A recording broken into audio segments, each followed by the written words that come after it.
লা ইলাহা ইল্লাল্লাহ, এখানে 5টা শব্দ আছে, 5টা নাম আছে, 5টা নাম। যেমন লা একটি নাম, ইলাহ একটি নাম, হা একটা নাম,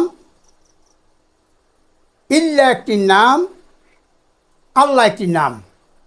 তো আল্লাহ নাম স্বপরিচিত, আমরা সকলেই জানি এবং সবার পরিচিত, কিন্তু এই বাকি যে 4টি নাম, এই নামের সাথে আমরা পরিচিত হই নাই।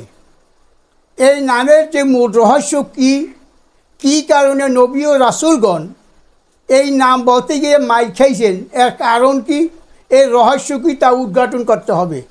আর এই উদ্ঘাটন না করা পর্যন্ত আমরা যদি সহজভাবে বলি যে আল্লাহ বাদে কোনো মাবুদ নাই, এটা